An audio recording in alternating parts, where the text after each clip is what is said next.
O áudio que vocês vão ouvir agora é parte do podcast Xadrez Verbal. Caso vocês queiram ouvir mais sobre esse assunto e outros temas de política internacional, é só ir em xadrezverbal.com. Bem, passemos agora para o match, no qual teremos a fagocitose do especial Coronavírus com o Xadrez Verbal, com a presença do nosso comendador Átila Yamarino.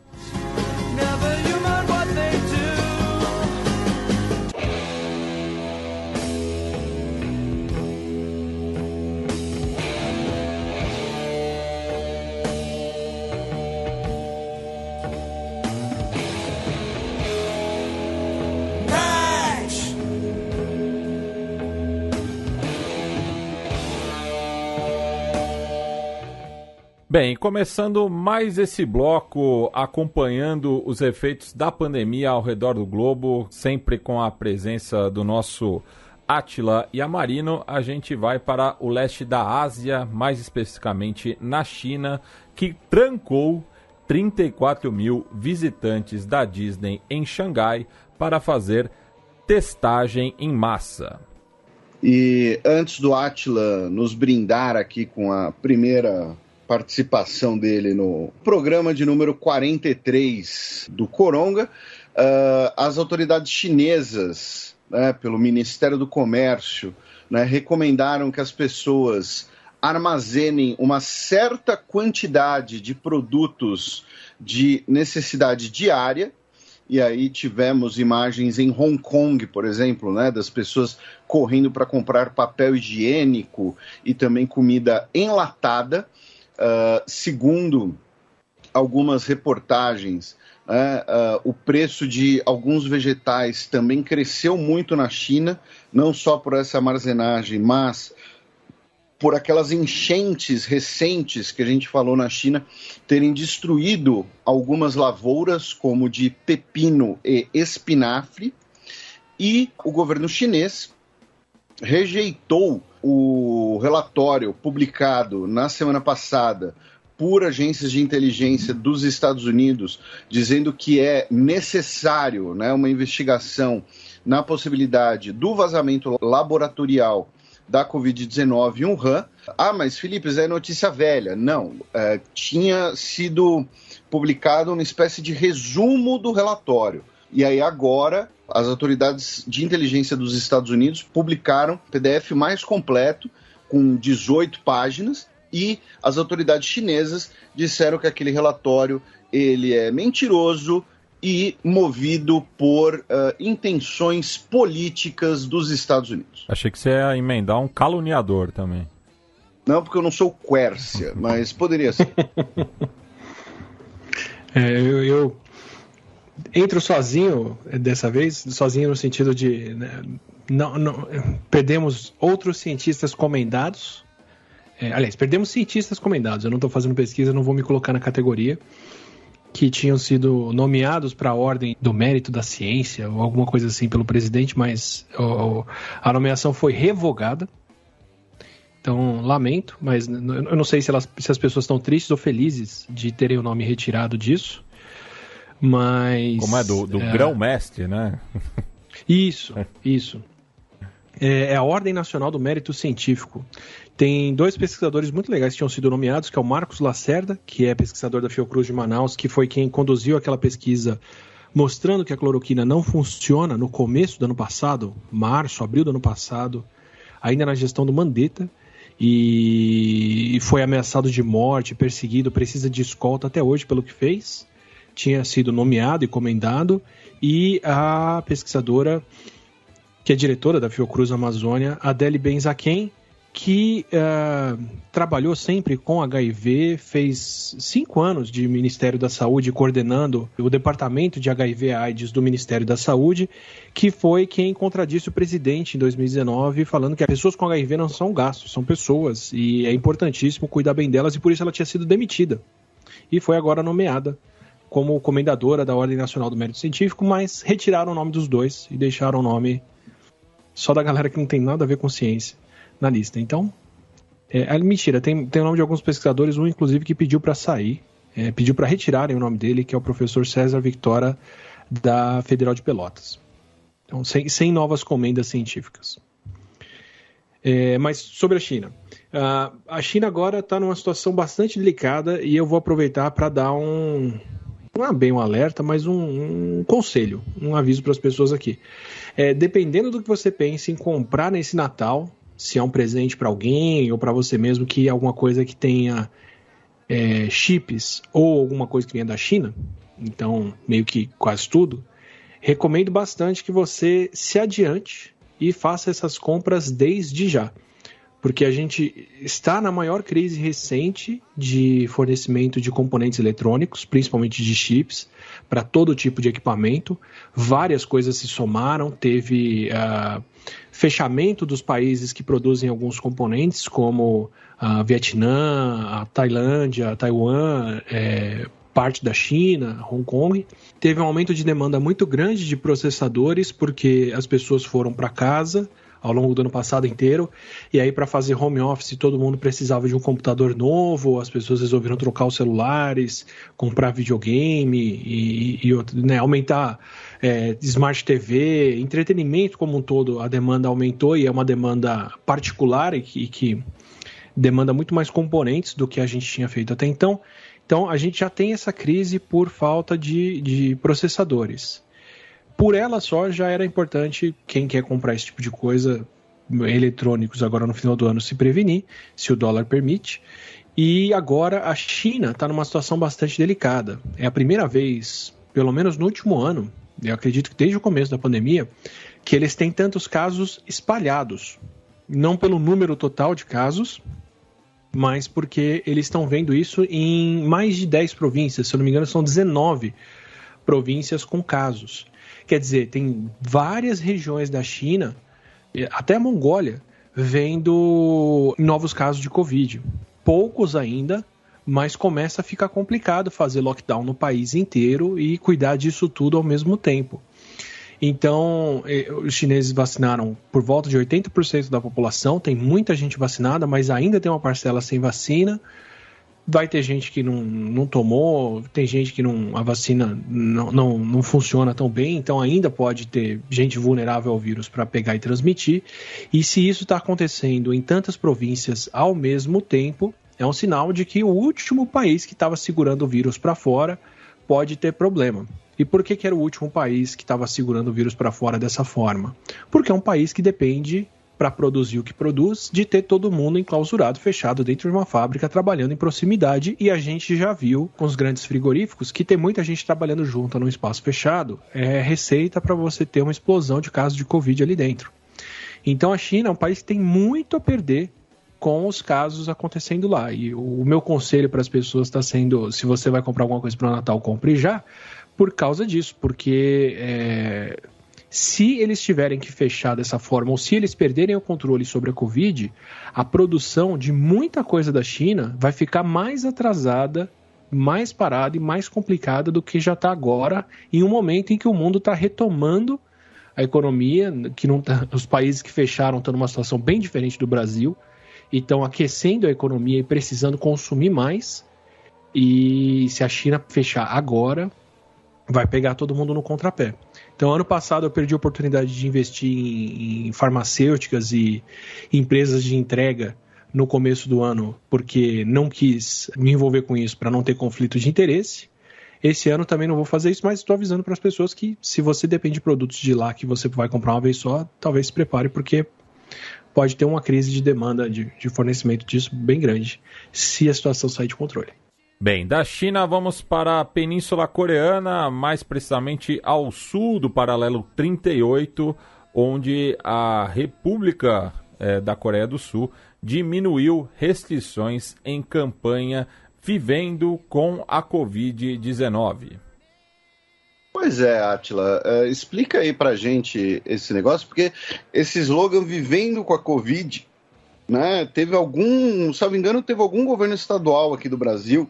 Não, eu acho que foi o do Zema, em Minas Gerais, que adotou algum slogan similar e deu polêmica, deu várias críticas, até porque, claro, né, a situação brasileira é muito distinta da situação da Coreia do Sul, porém, aparentemente, a Coreia do Sul meio que vai determinar que, olha, tem que usar máscara sempre, tem que fazer muito teste, tem que todo mundo usar álcool em gel.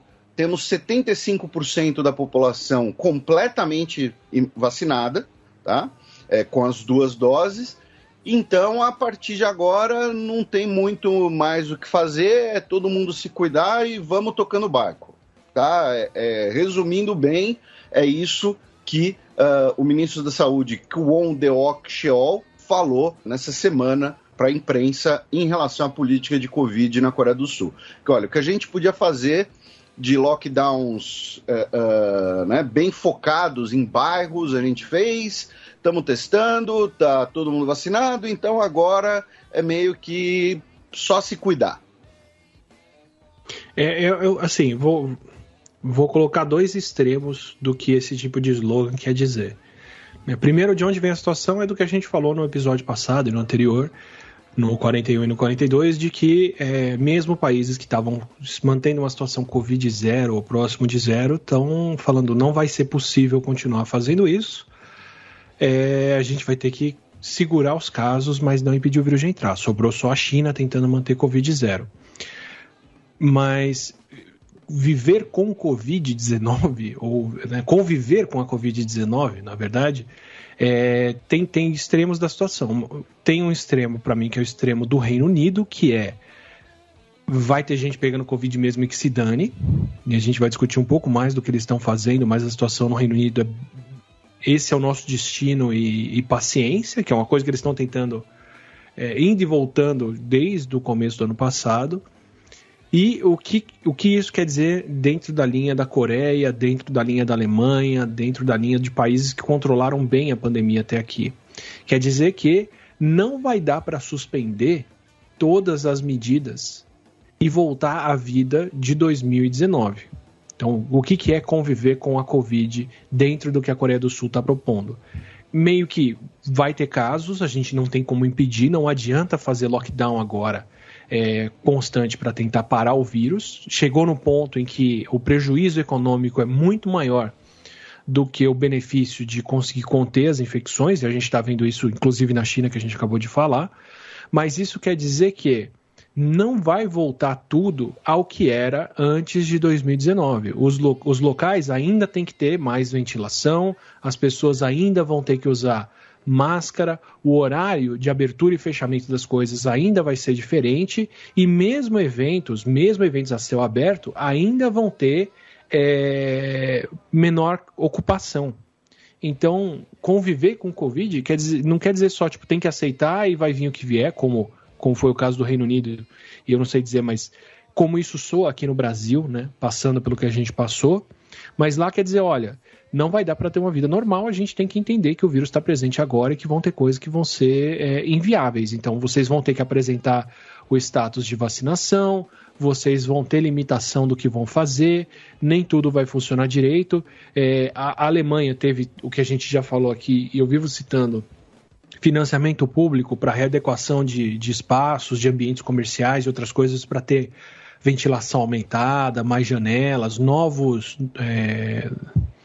regras sanitárias de ocupação dos ambientes, e na Coreia do Sul a coisa vai na mesma direção. Quer dizer, a academia vai poder voltar? Vai, mas não vai poder estar cheia, e vai ter limitação, se eu não me engano, ocupação de esteira para correr, vai ter que ter menos gente, vai ter que ter menos esteira, porque você transpira muito e respira muito intensamente, e provavelmente aula de dança e coisa assim, com canto, não vai ter mais, ou vai ter limitação do número de pessoas. Vai ter bar aberto, mas não vai poder ter tanta gente, salinha de karaokê, ou vai estar fechada, ou o pessoal vai ter que ter teste e vacina para entrar. Então, assim, conviver com Covid quer dizer coisas diferentes e situações diferentes. Na Coreia do Sul quer dizer isso, quer dizer que a gente pode retomar a vida, mas vai ter certas limitações e vai seguir essas limitações, o que eu pessoalmente recomendo que as pessoas tentem fazer o mesmo aqui no Brasil, independente de quais são as medidas oficiais. Esse tipo de ambiente, mesmo com vacina, não é 100% seguro, não é tranquilo. Tem caso ainda, e dependendo da situação de quem tem risco maior para as coisas, compensa evitar. É o meu caso. Eu tenho um filho que tem meses e não vai ter vacina para ele tão cedo. Enquanto ele estiver nessa situação, por mais que para mim seja mais seguro voltar a fazer as coisas em ambiente livre, encontrar pessoas vacinadas também, mantendo uma ocupação mínima e tal, eu não quero ter chance nenhuma de trazer o vírus para casa e passar para o meu filho. Então, eu vou seguir esse tipo de recomendação também aqui no Brasil, independente do que for.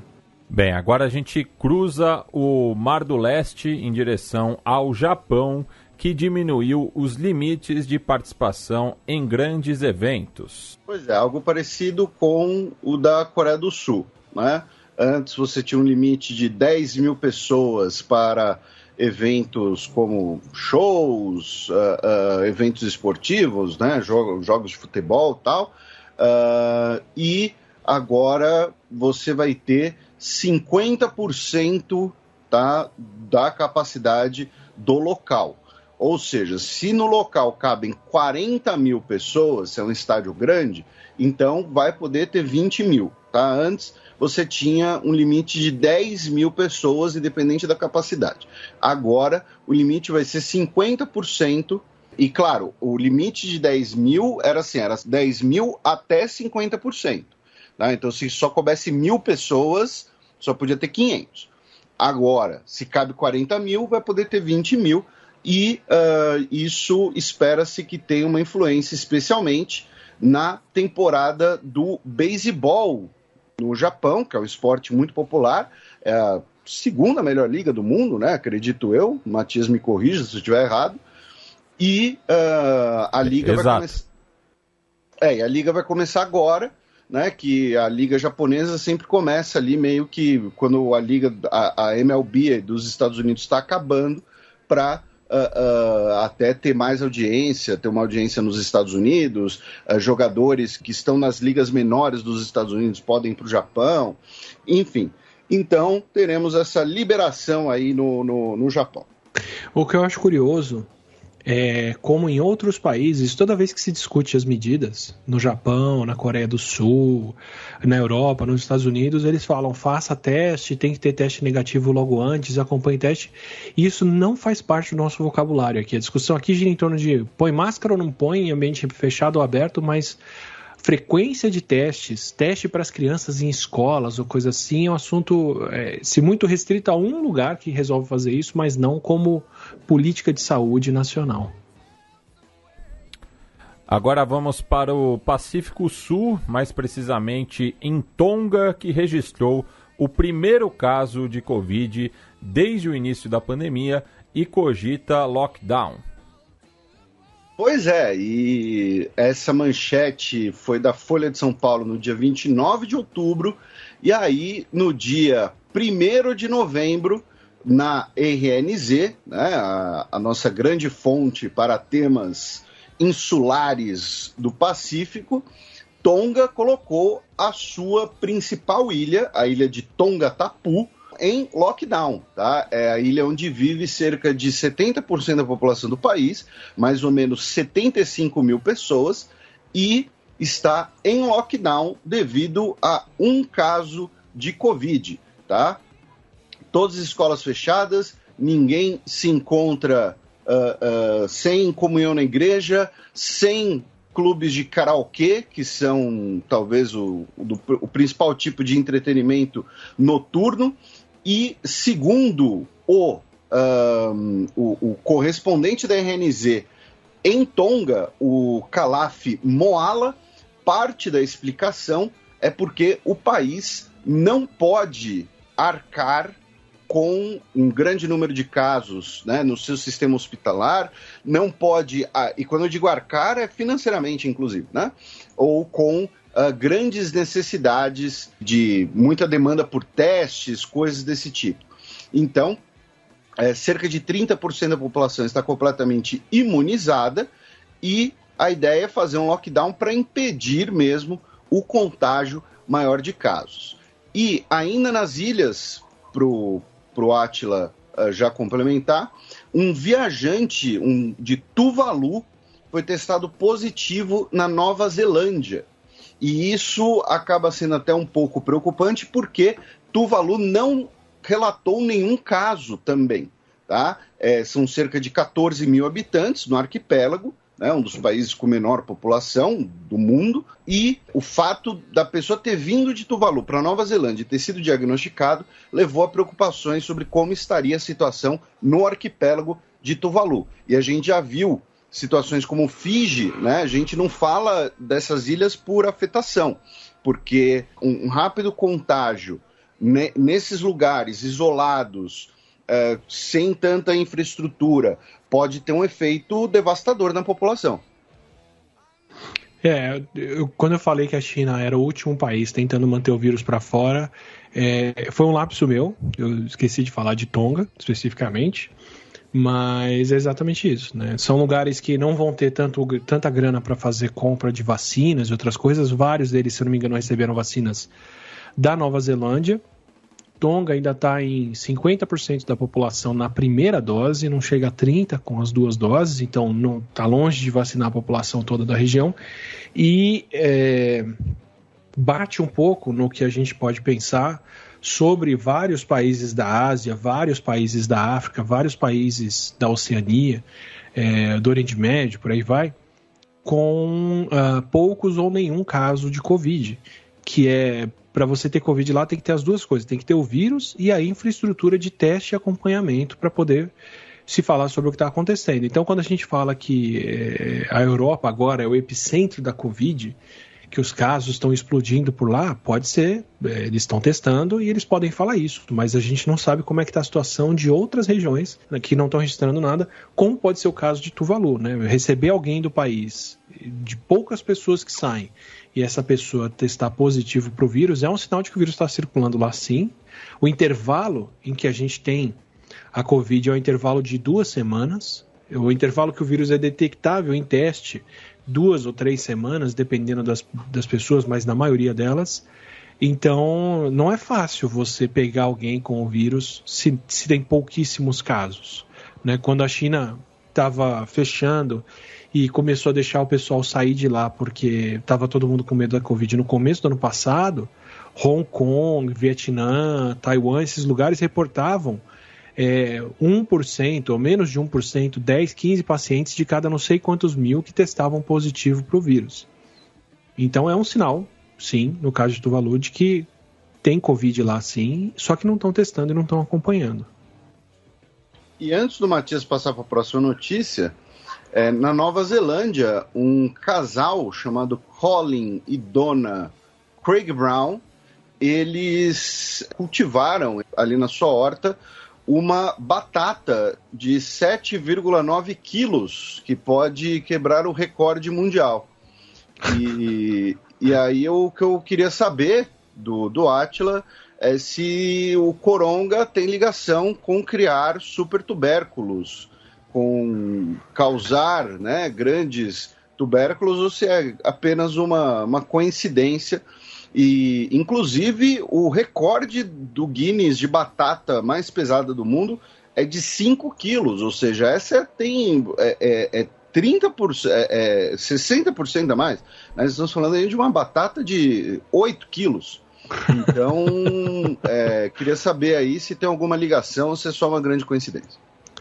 Tem a ligação das pessoas estarem mais em casa agora, né? Estarem cultivando mais coisas, estarem criando mais isso. E aí elas podem observar esse tipo de coisa acontecendo. Aliás, está tendo um surto agora, está tendo um aumento em vários países de abandono de animais, de cachorro e gato, das pessoas que estão voltando a trabalhar, não vão mais ficar em casa, e aí todos não, né? E aí os bichos que chegaram a faltar para adoção no ano passado, porque as pessoas correram para pegar um bichinho e ficar com ele em casa, agora estão sendo soltos porque as pessoas estão voltando a trabalhar. Então, se tem uma relação, é essa, do que fez com as pessoas ficarem em casa e voltarem a trabalhar agora. Se você abandona o bichinho, você é uma pessoa ruim. Nossa, porque você adotou um bicho por causa da pandemia e ele não se encaixa na sua rotina agora, é muita sacanagem. Bem, a gente cruza agora o mar de Tasman em direção à Austrália, que reabriu fronteiras para cidadãos que estavam no exterior. Cidadãos australianos que estavam no exterior e estejam vacinados, completamente imunizados, vão poder voltar para o seu país, né? Lembrando que a Austrália teve uma política de fechamento de fronteiras bastante rígida, tanto fronteiras externas quanto fronteiras internas.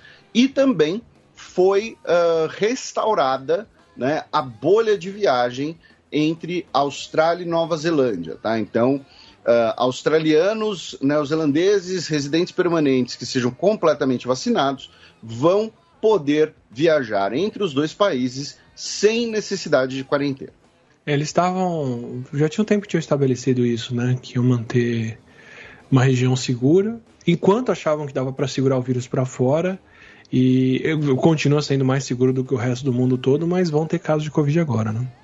Agora passemos para uma notícia de ordem global, já que atingimos 5 milhões de mortes por Covid. Essa é a marca estipulada pela Universidade Johns Hopkins, considerando, né, os cerca de 2 anos entre o primeiro caso a ser registrado em Wuhan e a atualidade. E, além disso, a Johns Hopkins coloca, né, que esse número é o número oficial de mortes e o número verdadeiro pode ser um pouco maior. Já o número de casos totais, né, é de 246 milhões de casos. Toda a pandemia vai ter essa discrepância entre casos reais e casos registrados. Já me surpreende muito, muito a gente ter condições de testar bilhões de pessoas, que é o que precisa ter testado para poder chegar nesses números de casos oficiais, porque vai ter gente aí que foi diagnosticada com Covid por causa de um raio-x, ou por causa de sintomas, ou porque estava em contato com alguém que teve o diagnóstico de Covid positivo e tem sintomas, né? Nem todo mundo aí passou por um teste específico, mas dependendo do país, você tem que fazer 10, 20, 30 testes para diagnosticar alguém positivo.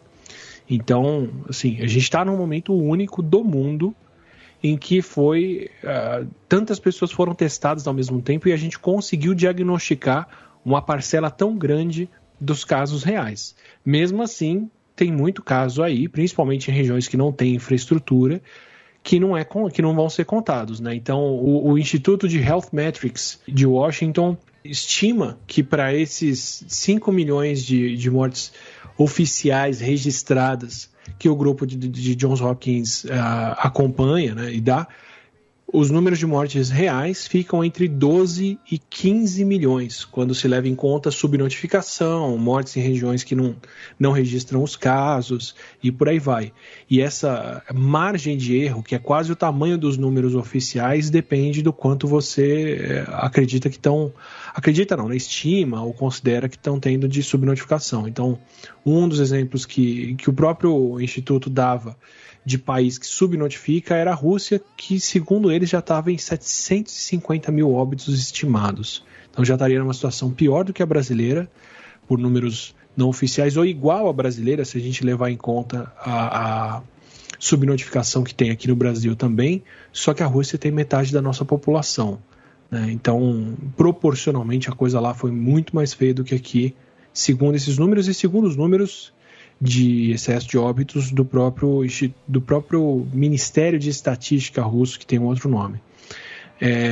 Então, esses são os números oficiais. É uma situação mais clara do que a gente teve para qualquer outra pandemia, mas ainda assim, dada a situação toda do que aconteceu, não são números que descrevem tão bem a realidade, especialmente em alguns lugares. Bem, agora falando sobre vacinas, a Indonésia autorizou o uso da Coronavac em crianças de 6 a 12 anos. Bem, a gente colocou essa notícia aqui, né, devido ao Brasil ser um dos países também que usa bastante a Coronavac, então pode ter alguma atualização, uma questão pertinente que o Átila queira comentar. E pensando também que a Indonésia tem uma grande população, tal qual o Brasil. Acho que, né, densidade populacional, inclusive, a Indonésia é um dos, né, países mais populosos do mundo.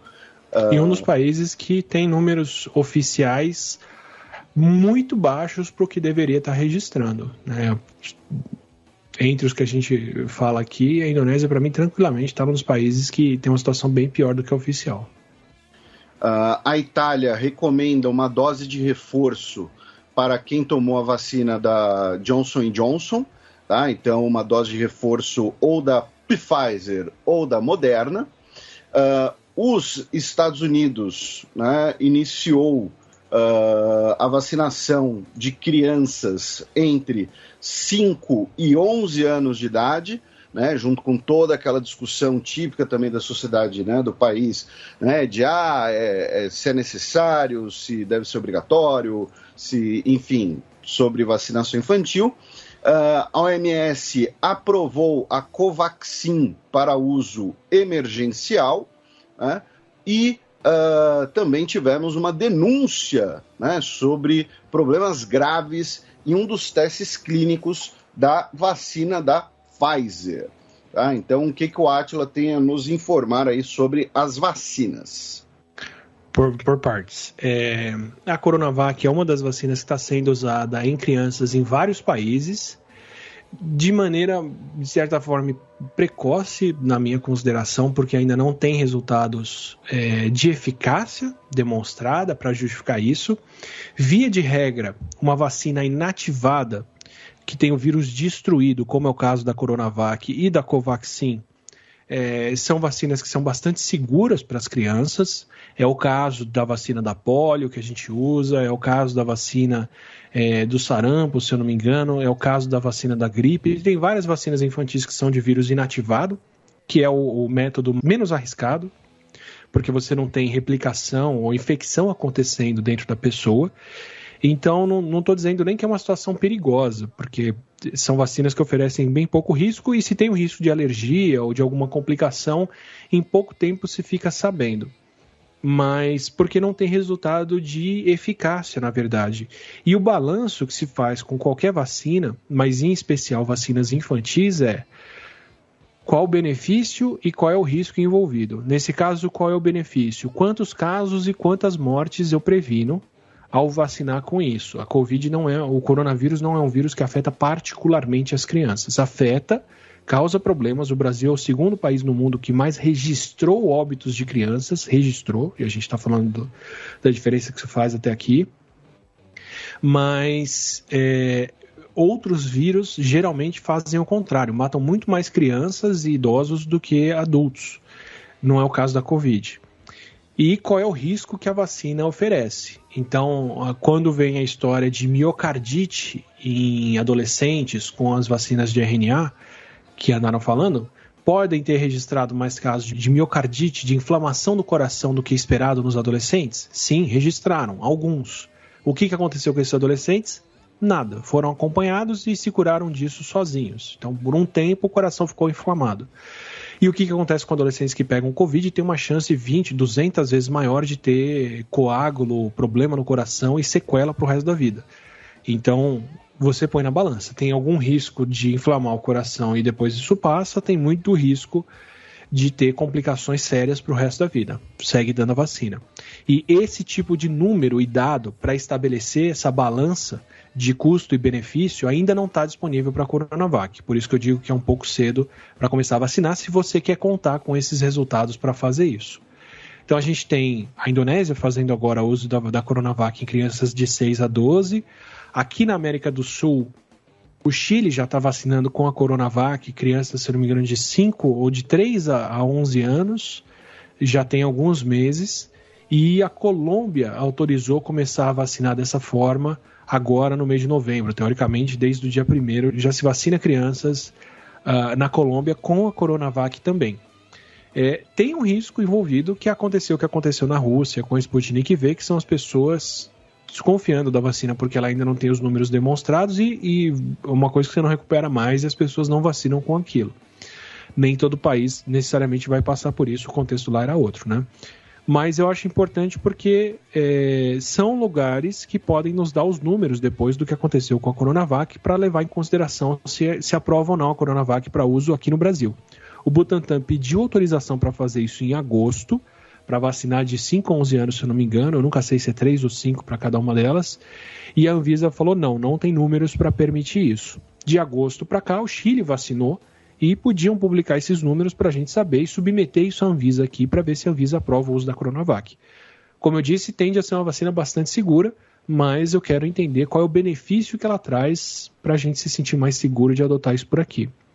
É bem difícil de fazer porque, como o vírus afeta menos as crianças, você tem menos números para falar, evitamos tantos casos. E aí é bem difícil de acompanhar. É uma das grandes dificuldades de vacinar, por exemplo, bebês, porque mesmo se você pegar um número grande de bebês para acompanhar, primeiro, não é ético pegar muitos bebês para testar uma coisa, porque se der errado, você está comprometendo a vida de vários deles, mas se você acompanha um grupo muito pequeno, você não vai ter casos de Covid suficiente, entre os não vacinados, pelo menos, para ver se tem alguma diferença da vacina ou não. Então, bom que tem países fazendo isso, precisamos desses números para decidir isso aqui no Brasil. A Itália dando reforço da vacina da Janssen, que é a vacina da Johnson & Johnson, é importante. Foi a última vacina que o pessoal teve avaliação de eficácia, porque o número de vacinados ao redor do mundo foi muito menor, são alguns milhões, perto de quase 500 milhões de vacinados com a AstraZeneca, o Pfizer e por aí vai. Mas os resultados que saíram demonstram que sim, a imunidade das pessoas que foram vacinadas com a Janssen declina, e declina mais do que quem tomou 2 doses de AstraZeneca, por exemplo. Dependendo do grupo que recebeu a vacina é bastante importante, então alguns países já começam a dar esse reforço. Aqui no Brasil também, se não me engano, estavam dando com outras vacinas, com as vacinas de RNA, por exemplo. É importante, a gente já viu isso e tem um ganho sim, principalmente para quem está enfrentando a Delta. Nos Estados Unidos, a Pfizer submeteu resultados para 5 a 11 anos, demonstrando que a vacina é segura e foi eficaz, protegeu bem as crianças, então o CDC passou a recomendar a vacinação de 5 a 11 anos. Já é um sinal para o resto do mundo. Os Estados Unidos foi onde eles fizeram esse teste clínico e chegaram no resultado primeiro, mas tem várias agências mundiais que levam o que o FDA determina em consideração, incluindo a Anvisa aqui no Brasil. Tem estipulado nas regras que uma vacina aprovada pelo FDA tem consideração rápida aqui na Anvisa. Espero que submetam isso logo. Acho que eu já falei em outros programas, mas é uma formulação diferente da vacina de adultos, da vacina da Pfizer para adultos. Ela tem uma outra substância para diluir, eu não lembro qual que é, mas é mais cara, mas é mais segura. Para isso vai para as crianças. E a dose é de 1/3 a dose de adultos. Então, o regime da vacina é um pouco diferente. Não é, temos esse monte de dose da Pfizer aqui, dilui 3 vezes e dá para as crianças. Tem que ser a vacina própria, específica, feita para ser diluída com outra coisa, para dar para as crianças. A OMS aprovou a Covaxin para o uso emergencial e isso é ótimo. As vacinas que tiverem, todo mundo precisa. A OMS está num problema imenso, grande parte da estratégia do grupo COVAX que a OMS montou para distribuir vacina para o mundo depende de vacinas que são feitas na Índia, depende muito das vacinas da AstraZeneca, da própria Covaxin e outras vacinas que são fabricadas por laboratórios indianos. Quando a Índia parou de exportar vacinas, a OMS teve um atraso gigantesco no programa deles, que não dependia deles, mas foi bastante complicado, e são vacinas mais baratas do que as vacinas da Pfizer e principalmente da Moderna, então eles meio que dependiam disso mesmo. Agora que a Índia voltou a exportar essas vacinas, se torna bastante interessante para a OMS aprovar. Eles estão sob uma pressão imensa de vários países que entraram na COVAX para ter mais vacinas para ofertar, então com certeza tinha muita coisa pesando na balança para aprovar a Covaxin, que pode ter 1 bilhão de doses aí pela frente, ou meio bilhão de doses produzidas, mas fizeram várias ressalvas, que estão dentro das ressalvas que a própria Anvisa tinha feito aqui no Brasil quando negou a Covaxin, dizendo que ela não está aprovada para menores de 18 anos, nem para grávidas e para outras várias condições. Então, a essa altura, eles estão dizendo, olha, é uma vacina para uso emergencial. A Covaxin, pela OMS agora, está aprovada mais ou menos no status que a maioria das vacinas estava, dezembro de 2020, janeiro e fevereiro de 2021, de uso emergencial, porque ainda não tem resultados demonstrando a segurança em outros grupos para ser usada dessa forma. Mas são vacinas preciosíssimas que eles precisam para poder distribuir, e ao contrário da situação brasileira, o impeditivo para a OMS era a aprovação dos resultados de eficácia, efetividade e segurança. Aqui no Brasil, o problema que a gente teve com a Covaxin não foi necessariamente esse. A Anvisa não tinha aprovado, não aprovou ainda a Covaxin para uso regular aqui por conta desses dados, mas o problema que a Covaxin teve no Brasil foi que, misteriosamente, o preço por dose dela subiu 2 vezes, em 2 eventos diferentes, e do que era estimado primeiro a $5, depois a $10, ela acabou custando coisa de $11 a $15, e vinda de empresas que não tinham a menor condição de fornecer e entregar o que estavam se propondo a vender. Então, aqui no Brasil, o problema da Covaxin era corrupção, propina e atravessadores. O problema para a OMS estava sendo o resultado deles, que não tinha dados suficientes para justificar essa aprovação até aqui. São vacinas muito bem-vindas, a OMS ainda está muito atrás e precisa dessas doses. Outro problema com vacinas é o problema que a Pfizer está tendo agora.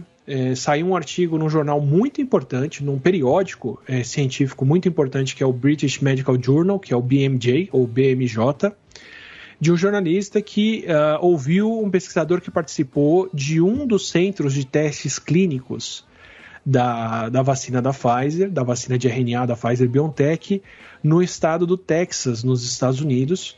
E como é que isso funciona? A Pfizer testou, acho que 40 mil pessoas ao mesmo tempo. E cada região, cada estado, cada país vai ter uma empresa, 2, 3, 5, cuidando de acompanhar e fazer esses testes clínicos. Então, quem fez o teste clínico da Coronavac no Brasil foi o Butantan. Na Turquia foi um outro centro, no Chile foi um outro centro, tanto que os dados não se encontravam depois, porque cada centro de estudo desses usou um critério diferente para escolher quem era vacinado. A AstraZeneca foi testar a vacina que eles fizeram um acordo com a Universidade de Oxford aqui no Brasil. Quem aplicou, distribuiu, fez e acompanhou foi a Fiocruz. A Pfizer foi testar aqui no Brasil. Se eu não me engano, elegeu o Hospital das Clínicas e mais 1 ou 2 lugares e empresas particulares para conduzirem os testes. Então, cada farmacêutica fez uso de empresas e instituições em cada lugar onde eles foram testar. No Texas, para testar 1.000 pessoas, a Pfizer contratou uma empresa chamada Ventavia. E o pesquisador que está denunciando, que pelo visto continua anônimo, mas eu estou falando pela reportagem do BMJ, denunciou que essa Ventavia fez uma série de más práticas na hora de conduzir os testes. Então, não fez o armazenamento das vacinas de maneira correta, não fez o descarte do material de maneira correta, confundiu o nome de paciente, falsificou dados, viu quem estava sendo vacinado ou não, ou seja, acabou com a parte do estudo ser cego, no sentido de não saber quem recebeu vacina ou placebo, e meio que ferrou o resultado deles de fase 3. Não invalida o resultado da Pfizer, que teve mais de 40 mil pessoas envolvidas na fase 3, não só desse centro do Texas, que é da Ventavia, mas invalida o que essa empresa forneceu de resultado ali e levanta problemas de más práticas no que foi feito naquela situação. Então, não estou querendo passar pano para a Pfizer, não tenho relação nenhuma com eles, mas é um centro de teste de uma vacina que já foi usada em mais de 500 milhões de pessoas e que não mostrou problemas. Pelo contrário, a gente é a vacina que mais tem números para se falar deles, levantados em países super variados. Então, tem resultados de eficácia da Pfizer e de efetividade, que é o quanto ela funcionou de verdade nas pessoas, em Israel, no Reino Unido, nos Estados Unidos, aqui no Brasil, em grande parte da Europa, e por aí vai. Então, assim, não invalida a qualidade dessa vacina e a importância que ela tem, mas invalida os resultados que os caras submeteram aos testes lá no começo e coloca em xeque por que a Pfizer contratou essa empresa. Mas eu não vi até agora nota do FDA falando sobre o que aconteceu, não vi reportagem em nenhum outro grande jornal ou periódico, não vi isso sendo comentado em mais canto nenhum. Então coloco um asterisco ali. A situação não está clara, pelo menos para mim, porque eu só vi esse jornal falando disso e só tenho a palavra deles. Não tenho o que essa Ventavia fez, não tenho a palavra de quem participou do estudo, não tenho resposta da Pfizer, não tenho mais nada para poder comentar com vocês sobre o que rolou. Então estou comentando aqui porque é um público bastante crítico que vai entender o que eu estou falando, mas está incompleta a história ainda. Seria importante saber, pelo menos dos órgãos, como o CDC e o FDA americanos, o que rolou lá, o que eles levantaram e o que isso afeta ou não. Então, mesmo dos órgãos oficiais, ainda não ouvi falar. E é claro que essa notícia está rolando pelos grupos anti-vacina e afins com fogo em palha. Mas não tenho mais do que essa fonte para poder comentar com vocês do que está acontecendo.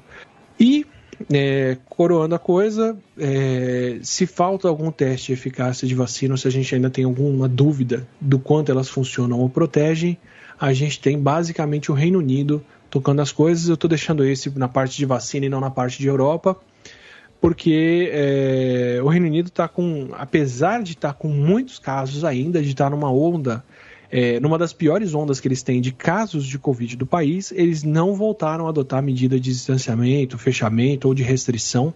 Então eles realmente falaram, vamos conviver com a Covid mesmo e pegando a Covid.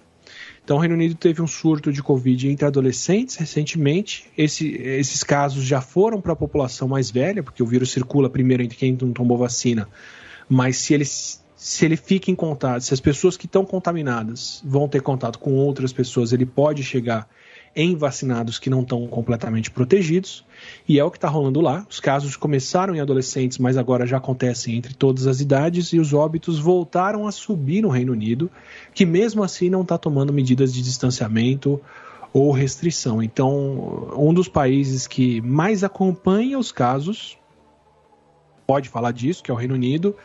Um dos países que mais vacinou e vacinou mais cedo é o Reino Unido, que é um dos países agora que menos adotou medida de distanciamento e fechamento, e a coisa está bem feia. Então, deixo para vocês uma reportagem basicamente dizendo que se você quer saber o quanto as vacinas protegem, acompanhe o Reino Unido, porque se tem algum lugar que pode dar problema, vai ser lá primeiro, porque estão confiando e dependendo basicamente só da vacinação. Que no caso deles, tem uma parcela da população que não se vacinou, mas também tem bastante gente que tomou a dose de reforço. Bem, ainda no velho continente, a OMS alerta que a Europa pode se tornar centro de nova onda da pandemia. Pois é, novamente só vou contextualizar aqui para a gente poder continuar aprendendo com o Átila, mas a Holanda vai retomar restrições, os Países Baixos vão retomar restrições contra a Covid. A Alemanha está com taxas de vacinação muito baixas e também avalia retomar restrições, falando já em quarta onda de Covid, e países do leste europeu continuam batendo recorde de novos casos, como Eslovênia e Ucrânia, nessa última semana. E no programa passado, no Breaking News, a gente comentou o relatório da CPI sueca, sobre a pandemia, e a gente comentou que não tinha dado tempo de colocar no roteiro com o Átila.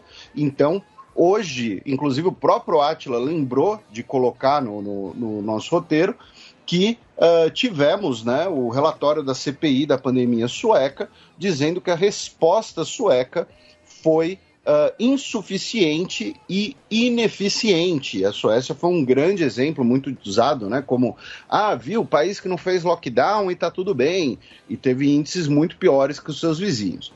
Então, eu calo a boca e a gente vai ouvir o Átila, até porque eu vou falar mais na nossa próxima notícia, que eu tô com muito medo desses pássaros. Bom, a Europa está passando pelo que os Estados Unidos também estão passando, que é focos de pessoas que não se vacinaram e o vírus segue correndo solto, e aí pode ser um país como Eslovênia, Bulgária, Romênia, que a gente já falou nos programas, pode ser uma região como Trieste, na Itália, que foi a cidade sede de vários protestos anti-vacina e agora é a cidade com mais casos por habitantes do país. Ou pode ser uma coisa de certas populações e certas demografias que não se vacinam, e isso está um pouco espalhado nos países. Mas é basicamente isso, os casos. O vírus se sustenta sendo transmitido entre quem não está protegido. Isso é principalmente quem não se vacinou e, em certa parte, quem se vacinou e não desenvolveu a imunidade. Mas e quem teve Covid e está curado? Que imunidade que essas pessoas têm? Tem um estudo agora do CDC, se eu não me engano, que registraram 5 vezes mais chances de quem teve Covid, se curou e não se vacinou, pegar Covid de novo, do que o risco de ter Covid entre quem não teve Covid e tomou 2 doses de vacina. Então a imunidade de quem se vacinou mesmo sem ter pegado Covid preveniu 5 vezes mais Covid entre essas pessoas do que entre quem teve e não se vacinou. Então, basicamente, a imunidade que você desenvolve com a doença não é protetora. A imunidade que você desenvolve se vacinando é mais protetora, mas não é protetora o suficiente para o vírus não circular. Ele circula e os casos acontecem. A Holanda tinha baixado as medidas no meio do ano, durante o verão, achando que o vírus tinha ido embora. A gente falou disso N vezes por aqui. Já cansei de falar disso, mas é o que acontece, o vírus voltou. Agora, na última semana, eles tiveram um aumento de 40% dos números de infecções e a ocupação hospitalar aumentou em 50% em uma semana. Aliás, o número de pacientes sendo internados em hospitais aumentou 50% em uma semana, o que é um baita de um alerta vermelho, porque se isso aumenta em uma semana e essa tendência continua, chega uma hora que você não tem leito para segurar todo mundo. Então são países que vão ter que arrumar soluções distintas para obrigar quem não se vacinou a se vacinar, o bendito do autoritarismo necessário que eu já falei algumas vezes, porque senão o vírus continua circulando e as pessoas continuam sendo internadas. O que a gente está vendo com a Europa agora durante o inverno pelo menos, que é o período de maior circulação de vírus respiratórios, especialmente onde você não atinge altos índices de vacinação, os casos podem voltar a subir o suficiente para você ter que fazer lockdown ou fechamento ou algum tipo de distanciamento para poder controlar a coisa. A Alemanha já considera fechamento em algumas regiões por causa desse aumento de casos. A Itália está tendo que intervir nessas regiões onde os casos estão explodindo e o presidente da província lá da região falou que era uma estupidez estar com os casos porque as pessoas não quiseram se vacinar. A Holanda abriu as medidas no verão e agora está tendo que retomar as medidas, então voltar a pedir para as pessoas usarem máscara, voltar a pedir para as pessoas fazerem distanciamento, diminuir a ocupação de transporte público e outras coisas, porque os casos estão aumentando muito. E a gente não vai ver isso refletir em mortes necessariamente, porque a vacina protege muito as pessoas. As vacinas foram desenhadas para diminuir internações e mortes, mas mesmo que isso não se converta em morte, você ter um aumento de internação desse tipo ferra todo o sistema hospitalar, porque essa é uma época que as pessoas já são internadas mais por gripe, por pneumonia, por bronquite, por outras coisas. Então, nenhum país trabalha com sistema de saúde com folga para admitir 10 vezes mais gente sendo internada o tempo todo. Então, mesmo que com as vacinas a mortalidade por Covid caia, países que se preocupam com a vida dos seus habitantes não podem deixar a ocupação de hospitais aumentar tanto, porque isso tira as pessoas que estão sendo tratadas para câncer, tira quem precisa de um transplante de órgão e mata as pessoas por outros problemas, que é o tal do excesso de mortes que a gente já falou aqui algumas vezes. Então, isso pode ser uma prévia do que a gente vai ver convivendo com a Covid daqui para frente, que nesses períodos mais críticos, mais graves, de aumento de internações, se retoma mais medidas de distanciamento, se fecha certos tipos de ambientes, reduz a ocupação desses ambientes para não deixar hospitais encherem tanto. E o uso de máscara e outras coisas são as medidas mais leves e mais tranquilas para você não precisar chegar nesse tipo de restrição numa situação dessas. Então, Japão, Coreia do Sul estão falando em conviver sem estar com o hospital lotado porque as pessoas estão fazendo mais distanciamento usando máscara. Na Europa, onde não fizeram isso, vão ter que fechar um pouco mais porque os hospitais estão cheios. E só para colocar, aqui no Brasil a gente está na melhor situação desde o começo de 2020, em termos de ocupação hospitalar e tudo, mas nós ainda estamos com números que em qualquer outro, até 2019, seriam muito preocupantes de pessoas internadas. Então, mesmo no melhor momento que nós estamos agora, o nosso sistema de saúde ainda está sobrecarregado com as pessoas com Covid. Essa é a grande preocupação de quem está realmente preocupado com vidas. E, para chegar no exemplo mestre de quem estava falando que conviver com o vírus era deixar o vírus correr solto, a Comissão do Corona deu o relatório lá na Suécia falando sobre a situação deles. Para colocar em contexto agora, com a vacinação, Suécia e países vizinhos estão numa situação parecida em número de casos, então Noruega, Dinamarca e por aí vai, só que para chegar nessa situação parecida de agora, aconteceu proporcionalmente 10 vezes mais mortes do que nos países vizinhos. Então, parabéns para os suecos. Conseguiram controlar um pouco mais a situação agora com vacinação, como os países ao redor, mas ao custo de 10 vezes mais mortes do que precisava se a gente olhar para a Noruega e para a Dinamarca. E o relatório reflete isso. Tem várias conclusões dizendo que foram devagar em responderam pouco, as medidas de controle foram insuficientes, não testaram o suficiente para controlar o vírus e a relação de teste, quando as pessoas tinham que fazer isolamento, estava muito errada e só foi corrigida em fevereiro de 2021.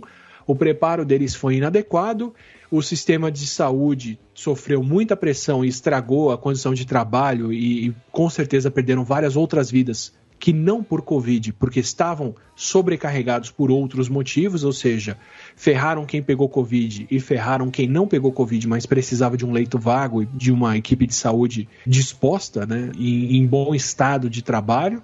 E o que eu acho que deixa um cheirinho de eugenia no ar, como aconteceu em vários outros países que não controlaram bem a situação, já era sabido, demonstrado, predito, previsto e foi confirmado agora que esses problemas afetaram principalmente as pessoas mais pobres, menos favorecidas, que não tinham condições de circular com seu carro próprio, que não tinham condições de trabalhar de casa e que muitas vezes são imigrantes ou são minorias de outras etnias, ou seja, não tomaram as medidas e ainda foram mais relapsos em relação a isso, porque as pessoas afetadas, aspas aí, importam menos, né? E isso foi o que a gente viu universalmente, inclusive aqui no Brasil, nos Estados Unidos e em outros lugares. Então, fizeram pouco, fizeram atrasado, não foi suficiente, e no caso da Suécia é bem fácil de comparar com os países ao redor para demonstrar isso, e os mais afetados são os mais negligenciados, imigrantes, quem tem que fazer trabalho presencial, quem não pode evitar pegar o transporte público, e por aí vai.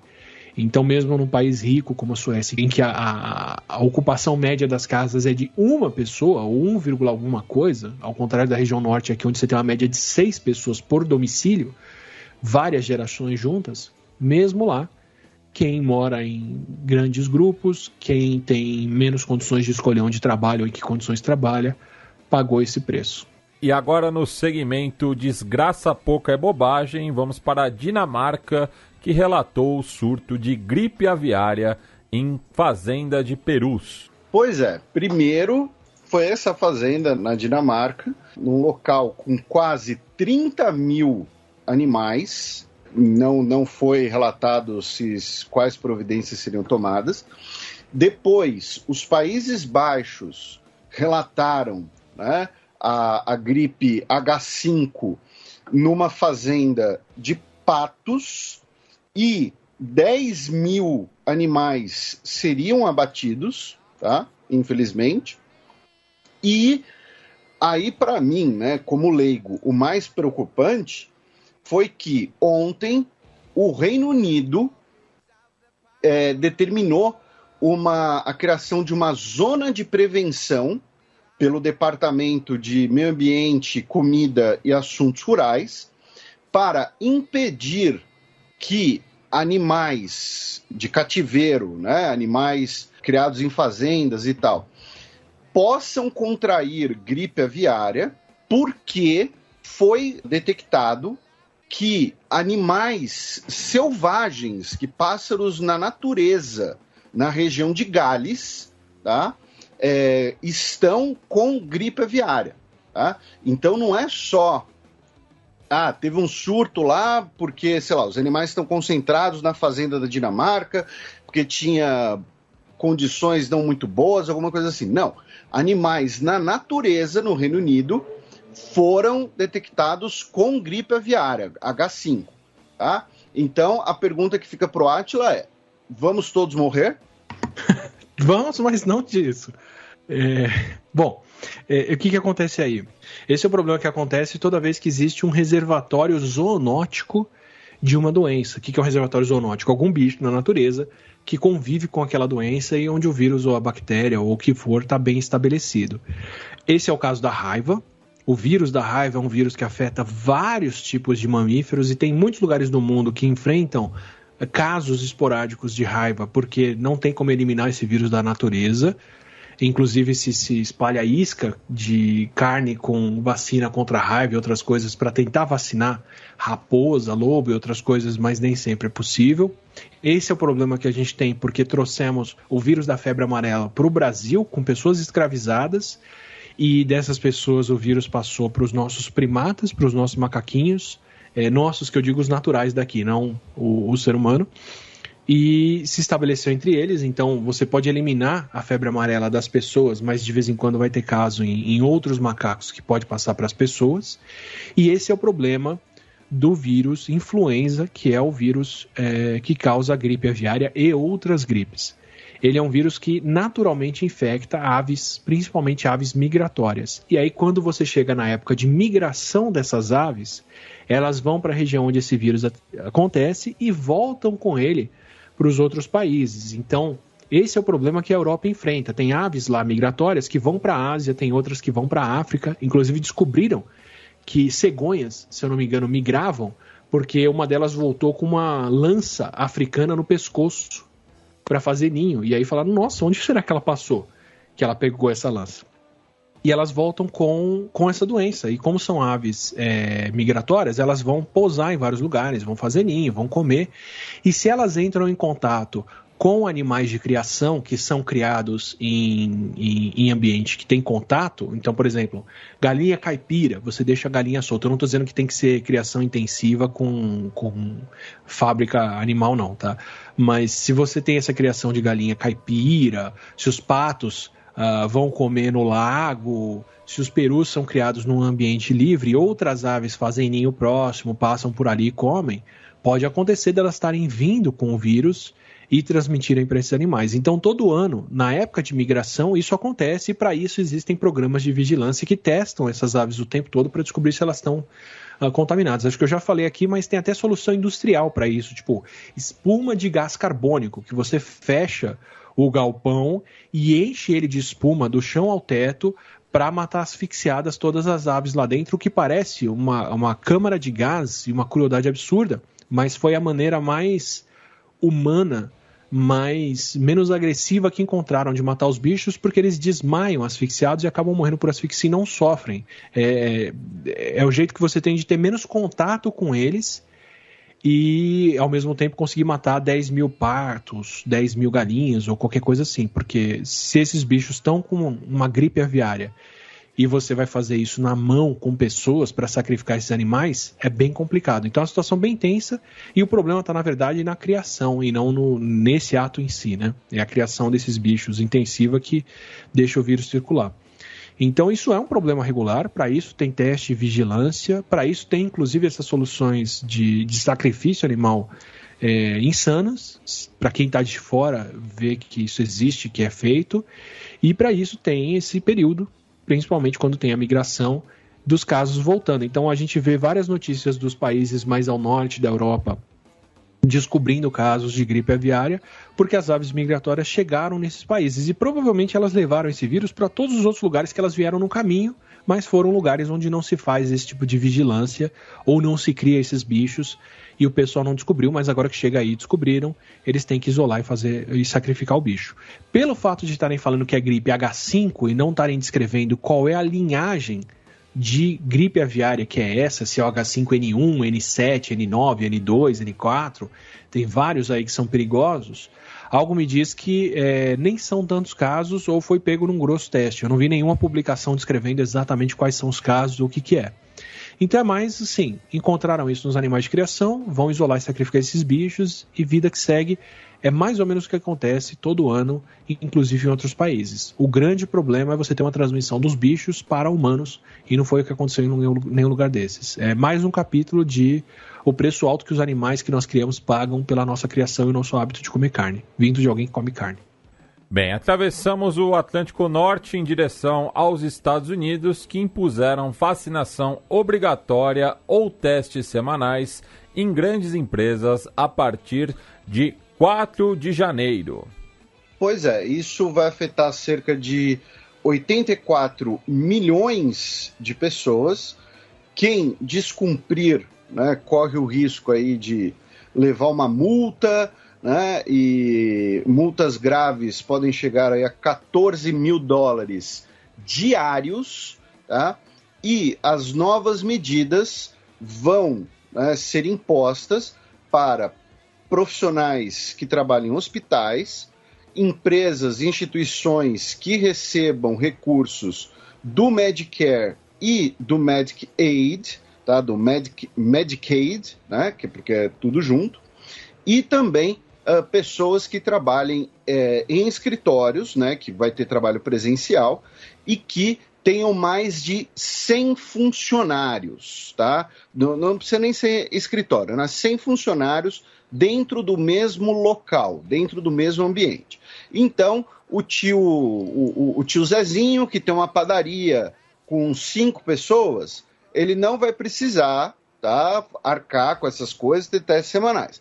Agora, o grande escritório, né, Smith & Blubbles, né, de advocacia, que tem lá um escritório com 300 pessoas todo dia, aí vai todo mundo ter que se testar.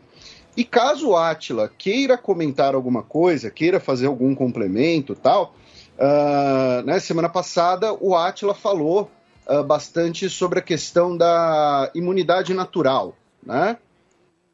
E essa semana, inclusive hoje, né, tem sido muito debatido nos Estados Unidos, o jogador de futebol americano Aaron Rodgers, que se não é mais um dos grandes astros do esporte, né, dentro dos campos, porque já está na fase final da carreira e tal, é ainda um dos grandes nomes, né, do futebol, um cara multicampeão, né, tem vários números impressionantes, e ele tem se mostrado um anti-vacina, isso não é uma hipérbole. Não, tá? E assim, basicamente, ele se consultou com o Joe Rogan.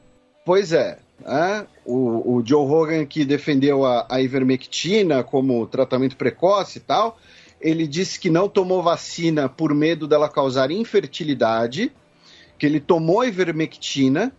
Ele disse que ele está sendo perseguido pela imprensa, tal qual Martin Luther King, tá? Ele confessou que se apresentou ao time sem ter seguido os protocolos necessários, que inclusive não usou máscaras. E por que eu falei da questão da imunização? Porque numa entrevista, quando teve a apresentação, quando ele foi diagnosticado, né, quando foi detectado que ele estava com Covid, ele seria afastado, ele foi dar entrevista e perguntaram para ele: pô, Aaron Rodgers, você não se vacinou? E ele respondeu assim: sim, estou imunizado.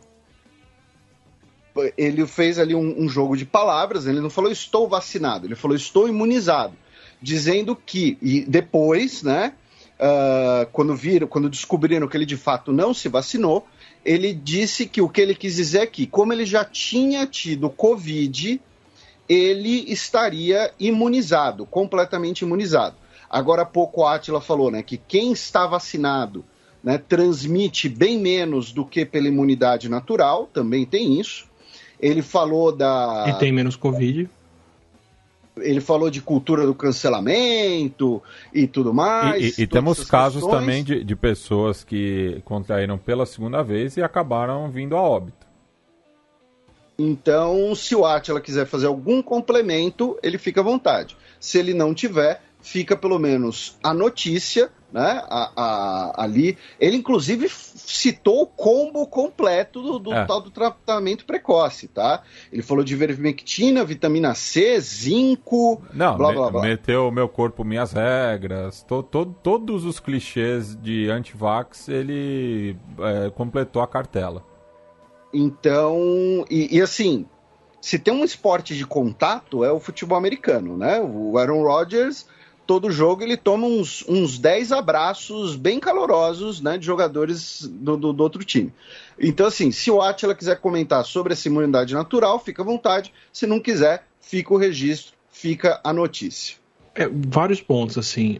Antes de tudo, sobre a medida de impor a vacinação obrigatória nas empresas, é parte do esforço deles, né, de fazer a vacinação avançar na população que não quer se vacinar, que está por volta de 1/3 dos americanos ainda. Isso funciona, mas de uma maneira limitada, porque tem gente que saiu do emprego, tem gente que pediu isenção religiosa, embora nenhuma religião, aliás, embora todas as grandes religiões aprovem e recomendem as vacinas. Eu vou dizer que eu estou para ver assunto menos incontroverso entre religiosos do que vacinação, todos eles apoiaram, Dalai Lama, Papa e outras autoridades religiosas, mas tem brechas na lei americana para interpretar não querer se vacinar como convicção religiosa, e não faltam pessoas vendendo certificados e coisas assim para dizer que a pessoa tem esse direito. Isso não chega no principal público americano de quem poderia ser vacinado, que são os hesitantes da vacina, que é diferente dos antivacina. Vou chegar nos antivacina logo mais. Mas tem um grupo nos Estados Unidos que não acredita que a vacina é segura, que não está acostumado a ter um sistema público de saúde. Né? Num país em que as pessoas não sabem o que é um posto de saúde, ou o que é ir no médico e não pagar uma conta, onde algumas das poucas vezes em que teve algum acompanhamento médico dado de graça para as pessoas era para fazer experimento com elas, como é o caso do experimento de sífilis feito em Tuskegee lá. Isso pode ser um estudo de caso aqui qualquer dia. E que é o que faz muitos afro-americanos terem uma ideia negativa das vacinas. Exatamente. Né? Por isso você vê diversos rappers da velha escola ou atletas negros da NBA, com o caso do Kyrie Irving, estão bastante receosos ainda. Então, sim, tem precedente para isso. Tem o caso da Henrietta Lacks, que foi fazer um teste de câncer cervical, não foi curada do câncer, mas tiraram as células dela na década de 40 ou 50, e essas células são cultivadas até hoje. A família nunca recebeu nada por isso, nem foi informada de que tinham feito isso com ela. Tem o experimento de Tuskegee, em que deram sífilis propositalmente para grupos de negros e não trataram para ver o que estava acontecendo, o que não chega a 1/100º da escala do que foi feito com a Covid aqui no Brasil e com o tratamento precoce aqui, em termos de experimentação humana antiética. Mas isso é uma outra história que a gente ainda vai recontar, que rolou aqui no Brasil. Mas esse precedente nos Estados Unidos existe. Então, essa população que hesita para se vacinar, não é que eles são anti-vacina, mas eles não confiam que essa medida é boa e não têm o costume de ir lá no posto de saúde, para o profissional do posto de saúde que atendeu essa pessoa por 5, 10, 15 anos, virar e falar, não, pode tomar que é segura, que é o que rola aqui no Brasil. Então, na falta dessa infraestrutura, essas pessoas não se dispõem a se vacinar, e são pessoas que não têm tanto emprego formal. Então, mesmo se você falar vacinação obrigatória, muitos hesitantes não estão nessas empresas e não estão nesse tipo de trabalho formal, com contrato em grandes empresas, que estão sujeitos a esse tipo de vacinação obrigatória. Então, isso ajuda a fazer mais gente se vacinar? Ajuda, mas não vai resolver o problema deles de falta de vacinação, que tem a ver principalmente com a falta de um sistema público de saúde lá. Que a gente tem aqui no Brasil. Sem querer me autopromover, mas tem um vídeo meu sobre como se orgulhar do Brasil, em que eu discuto justamente essa diferença que o SUS faz aqui. E sobre os anti-vacina, tem esse discurso todo do Aaron Rodgers que é idiotice, assim, para não falar de outra forma. A imunidade de quem se curou de Covid não é protetora, não impede você de contrair o vírus de novo. O vídeo que a gente passou em Manaus, aqui no Brasil, N pessoas pegaram isso. O Joe Rogan falou que não ia tomar vacina porque não confiava, que não ia pôr nada no corpo, mas pagou mais de $100 mil em tratamento quando teve Covid, pegou inclusive o tratamento com Regeneron, que é anticorpo, que custa $20 mil. Então não vou pôr nada de vacina, mas depois, quando pega a doença, corre para se tratar com uma coisa que toda a audiência dele não tem acesso, não tem esse tipo de atendimento. Eles tomaram ivermectina também e outras coisas lá, e só mostra o tamanho do buraco. E tem uma outra coisa, assim, por mais que tenha o espírito de algumas pessoas de mas o cara que é antivacina se ferra e o problema é dele, isso é seleção natural, qualquer coisa, o problema não está nas pessoas antivacina só. Essas pessoas pegam o vírus e transmitem ele para outras pessoas. O Aaron Rodgers, se foi jogar com Covid, mesmo se não teve sintoma, é um atleta e não vai ter nada, ele pode passar o vírus para outras pessoas, e as outras pessoas que inclusive podem ter optado por se vacinar, mas não têm uma imunidade protetora, podem pegar o vírus e morrer. Então, cada antivacina com Covid são outras pessoas ao redor que estão em risco, são pessoas no hospital que vão deixar de ser atendidas porque estão usando o leito para atender esse imbecil. Imbecil que eu estou falando no caso dele em particular, que é alguém que tem esse grau de influência e está passando esse tipo de mensagem. Não necessariamente todo mundo que não quis se vacinar. Então é bem complicado, é muito mais sério do que é o preço que aquela pessoa paga.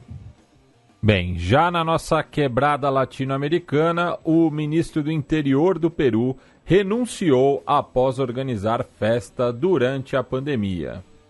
O ministro do Interior, Luiz Barranzuela, né, ele renunciou, já que ele realizou, né, essa festa. Ela foi publicada, né, a informação sobre a festa foi publicada pela TV Latina. Por quê? Porque, assim, né, os nossos ouvintes sabem, né, que a formação de gabinete no Peru já não anda uma coisa muito tranquila.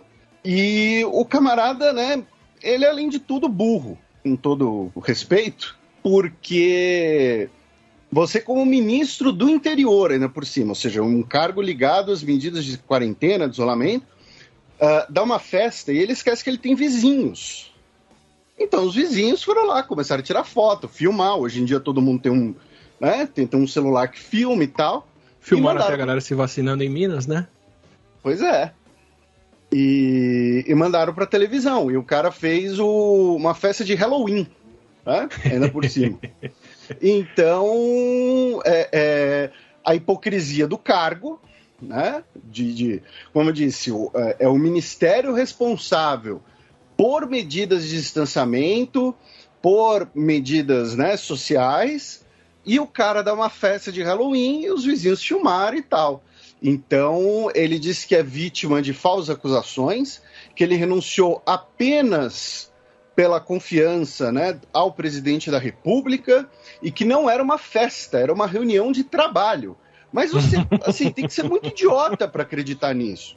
Porque você vê nas imagens que é uma festa, que embora não tivesse pessoas fantasiadas de abóbora, né, que era uma festa. Então, mais um político que cai devido a hipocrisias ou vacilos pandêmicos. Para variar, né? Já não faltaram figuras de autoridade fazendo isso, né?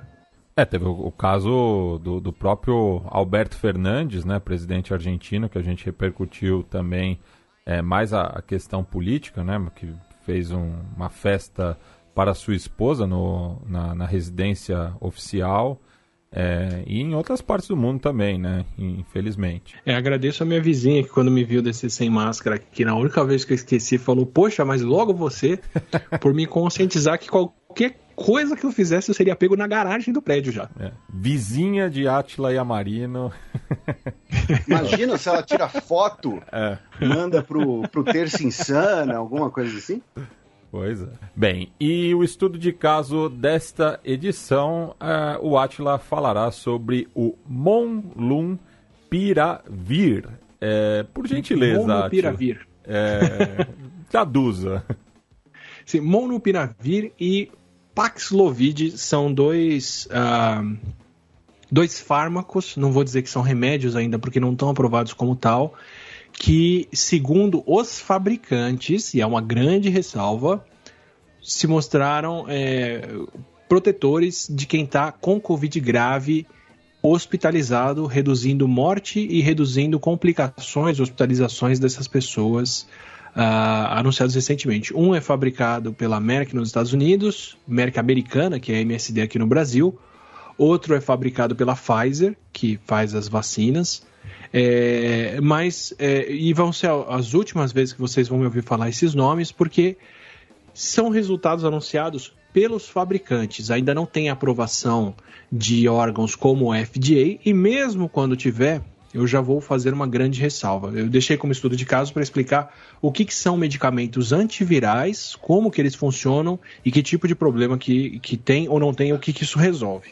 Então, já pulando de cabeça no estudo de caso, para quem acompanhou a CPI da Covid, por exemplo, quando o pessoal foi falar de cloroquina lá, tinha um senador que falava: me diz aí um medicamento que funciona contra vírus. Não tem. Só tem medicamento para bactéria, só tem medicamento para para parasita e por aí vai, mas para vírus não tem medicamento, o que não é o caso. Tem medicamentos antivirais que agem contra os vírus, mas é muito difícil de fazer um antiviral. E vou explicar um pouquinho de porquê e por que demorou esse tempo para se ter alguns possíveis tratamentos contra a Covid e o que a gente pode esperar. Porque isso tem a ver, inclusive, com o que eu estudei no meu doutorado. Por que é tão difícil de ter um tratamento contra um vírus? Porque o vírus, ele entra na nossa célula e ele usa a célula para se multiplicar. Ele converte a célula numa fábrica de vírus. Então, grande parte do que o vírus faz, na verdade, é a célula quem está fazendo. Então, é muito difícil de você achar alguma coisa que o vírus faz sozinho, ou que só ele faz, onde um remédio pode agir sem prejudicar o resto do corpo. É como a grande dificuldade de tratar o câncer. Por que quimioterapia, radioterapia e terapias do câncer em geral têm muito efeito colateral, muito efeito adverso? Porque são as células do seu corpo se comportando mal. É muito difícil de você conseguir atacar aquelas células sem atacar o resto do corpo todo. Então, a colchicina impede a divisão das células. Maravilha, ela impede o câncer de se dividir, mas ela também vai atrapalhar as células da pele, do intestino, que produzem cabelo e outras coisas, de se multiplicarem, e essas células também morrem. Então a pessoa tem problema intestinal, perde o cabelo e acontecem outras coisas. Então é sempre um balanço quando você quer atacar um organismo, de como você ataca ele sem atacar o resto do corpo, é a tal da bala de prata. Bactéria é mais fácil, porque as bactérias têm uma coisa na célula delas que chama parede bacteriana, que só elas fazem, e a gente não faz, o ser humano não faz. Então você consegue atacar a parede bacteriana com antibiótico, e geralmente esse antibiótico não nos afeta. Por isso que antibióticos são tão milagrosos, conseguem fazer tanto efeito em várias bactérias ao mesmo tempo, sem dar efeito adverso. Fungo é mais difícil. O fungo, ele tem uma célula parecida com a nossa. Então é mais difícil de você atacar o fungo sem atacar as nossas células. Por isso que geralmente para micose e outras coisas é uma pomada. É alguma coisa que você só usa na região. Porque aquele remédio no sangue pode ser tóxico. E por isso que infecção por fungo no corpo todo é um pesadelo. Porque é muito difícil de tratar só o fungo e não as nossas células. O vírus, idem. Então, as drogas que tratam vírus, que atacam os vírus, são drogas muito específicas e são principalmente as primeiras drogas desenhadas, feitas para atacar especificamente aquele vírus, especificamente aquela parte do vírus que só ele tem. Então, a primeira grande classe de drogas que funciona contra vírus são os análogos de nucleosídeo ou nucleotídeo. São drogas que imitam componentes do DNA ou do RNA. Por quê? O vírus, muitas vezes, ele tem um genoma diferente do nosso, de RNA, ou mesmo um genoma de DNA como o nosso, mas que ele multiplica por conta própria. Então, ele tem uma proteína dele mesmo que copia o código genético dele. E essas proteínas, geralmente, são mais incompetentes do que as nossas, no sentido de elas erram mais quando estão copiando o material genético do vírus. Por isso que os vírus mudam tanto, são tão mutantes, porque quando eles multiplicam o material genético deles, eles incorporam mais erros. Por isso eles evoluem mais rápido, tem variante, escapam de vacina, do sistema imune, mas por isso eles são mais vulneráveis. Então, se você já teve herpes, ou se você conhece alguém que tem herpes, e a pessoa passou uma pomada com aciclovir, o que tem naquela pomadinha, por que isso ataca o vírus da herpes e não nos ataca? O aciclovir é uma moléculazinha que ele imita uma base do DNA. E nas células com o vírus, ele é convertido nessa base de DNA e o vírus, quando vai copiar o DNA dele, ele incorpora o aciclovir e não consegue fazer o DNA aumentar. Ele trava a multiplicação de DNA do vírus da herpes.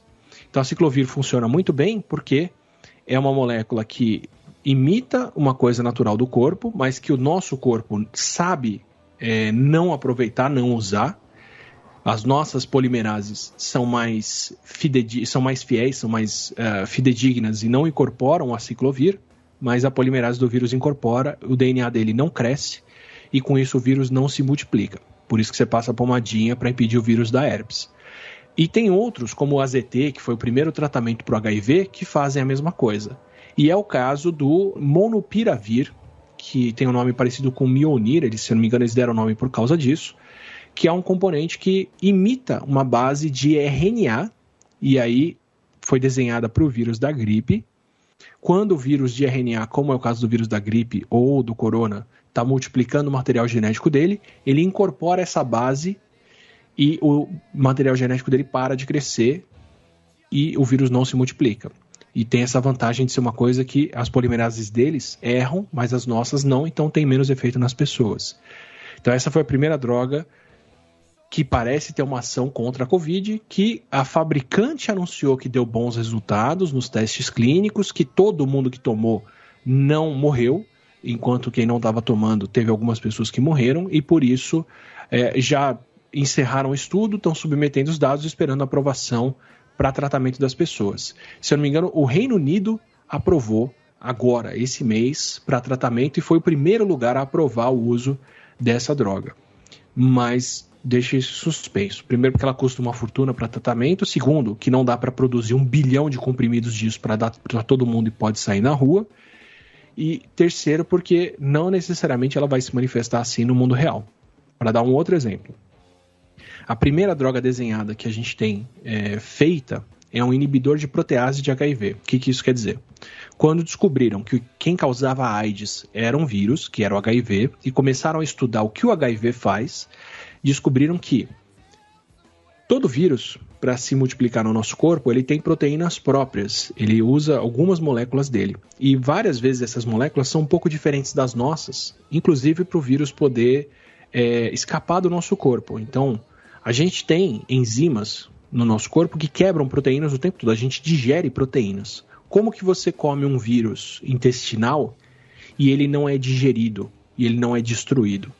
O que ele faz é que ele monta proteínas diferentes das que a gente consegue destruir, que a gente consegue quebrar no nosso corpo. Então, quando você come um rotavírus, ele passa sem ser digerido pelo seu estômago e intestino e causa uma infecção. Como que ele faz isso? Ele tem proteínas próprias que o nosso corpo não consegue destruir. Bom para o vírus, mas na hora que ele vai se multiplicar, se ele precisa quebrar as próprias proteínas dele, ele não vai encontrar quem faz isso no nosso corpo. Ele tem que trazer a própria proteína que quebra as proteínas dele, a própria protease dele, que é uma enzima que quebra proteínas. Então, boa parte dos vírus tem proteases próprias, tem enzimas próprias para poder fazer essa quebra. É uma das poucas coisas que ele traz para o nosso corpo quando ele causa uma infecção. Então, é um alvo único, é uma coisa que só o vírus tem.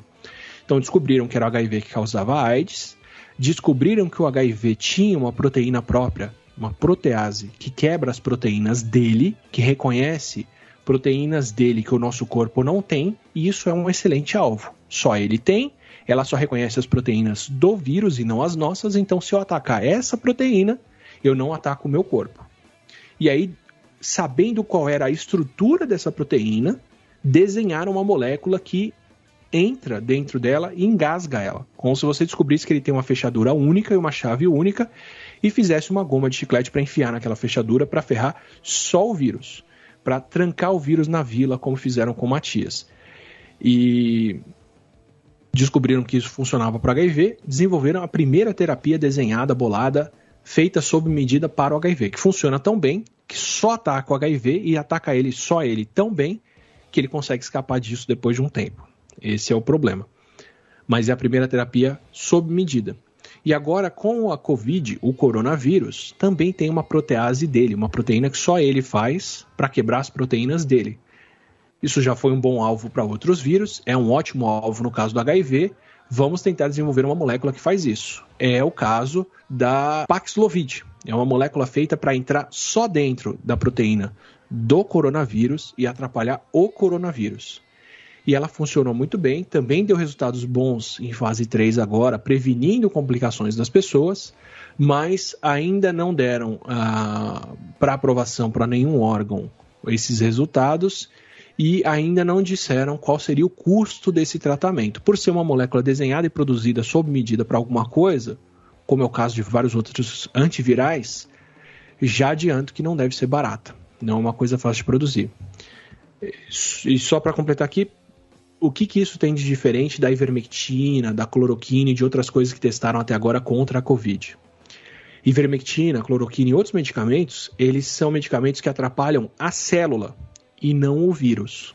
Então, não são drogas feitas para atrapalhar uma coisa que só o vírus tem.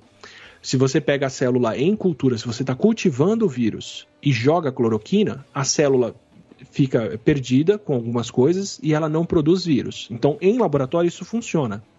Mas quando você vai dar para as pessoas, você não tem como chegar naquela concentração e o que acontece no corpo é diferente. A mesma coisa é a ivermectina. Se você entuxa a ivermectina na célula em laboratório, aquela célula não faz vírus. Mas não é porque a ivermectina está atrapalhando o vírus, é porque ela está atrapalhando a célula.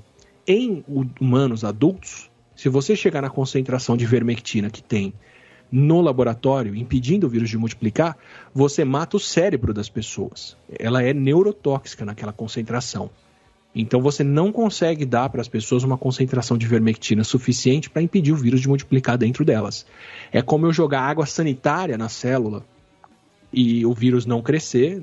Legal, eu impedi o vírus de crescer, mas eu não posso dar isso para alguém depois, apesar do que tentaram fazer aqui na América Latina. Então essa é a diferença de por que não tinha medicamento até agora contra o coronavírus e agora tem alguns, porque são medicamentos que demoraram esse tempo todo para serem desenvolvidos, porque foram desenvolvidos especificamente para agir contra o coronavírus, e por isso estão dando bons resultados. Então eu acho muito promissores, é uma estratégia de desenvolvimento de terapia que já dá outros resultados com outros vírus, a gente já tem terapia, como eu disse, para herpes, que segue a mesma estratégia de uma das drogas, já tem terapia para HIV e outros vírus que segue a estratégia da outra droga, mas a minha grande ressalva é, a gente já tem histórico durante a pandemia de laboratórios que desenvolvem esse tipo de tratamento, que dá um ótimo resultado em teste clínico, países compram fortunas dessas drogas e depois, no mundo real, elas não se manifestam dessa forma. Então, por exemplo, no caso da epidemia de 2009, da gripe suína, tem uma droga ainda chamada Tamiflu, que foi desenvolvida especificamente para atacar um alvo que só o influenza tem, que em laboratório e em teste clínico deu resultados muito bons, mas depois de compradas aos bilhões por governos pelo mundo afora, principalmente países ricos, ela não deu essa proteção para as pessoas em hospitais, não foi efetiva dessa forma no mundo real. Inclusive, teve um certo escândalo de alguns lugares mostrando que teve acordo, rolou lobby e por aí vai para comprarem o raio do Tamiflu sem ele ter essa ação toda demonstrada na prática funcionando. A gente passou por alguma coisa parecida, me lembrou muito isso, o Remdesivir, agora com a Covid. Foi super anunciado no começo, era um tratamento específico que funcionou muito bem contra a Covid, isso e aquilo. Os países compraram, mas ele não funcionou assim na prática, tanto que a gente não fala dessa terapia hoje em dia, protegendo ou salvando as pessoas. Ela ainda está em uso, se eu não me engano, mas não deu esses resultados todos na prática. Então, são farmacêuticas anunciando que chegaram nesse resultado, são resultados de testes clínicos muito promissores, super animadores, mas ainda é cedo para dizer que isso é uma terapia para a Covid, ponto. Vamos seguir fazendo ela.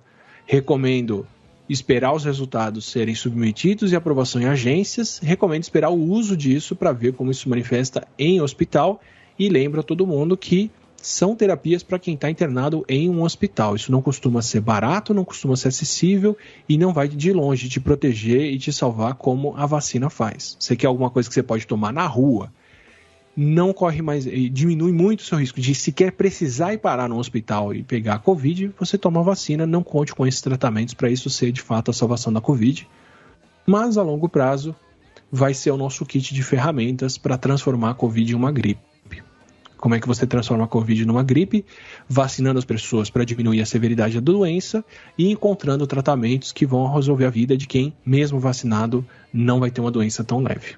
E para quem quiser mais, nós realizamos uma entrevista com o Átila na temporada que foi atrapalhada, né, pela pandemia do Repertório, nosso podcast de entrevistas. Salvo engano, inclusive, a entrevista com o Átila foi a última que realizamos em estúdio, na qual, naquela conversa, a gente conversou um pouco mais sobre essa questão do HIV, da mutação do vírus, de como é difícil ter uma droga para o HIV. Eu não vou reproduzir os termos que o Átila usou para se referir, né, ao HIV, para deixar vocês curiosos, né, como ele respondeu, por que é tão difícil ter uma vacina, entre aspas, uma cura definitiva, né, para o HIV. Então fica o clickbait aí. Né? Você não sabe como esse virologista classificou o HIV. Cortes do Átila. Cortes do Átila, boa. Então fica aí o teaser para todos vocês. Bem, agradecemos mais uma vez a presença do Átila aqui conosco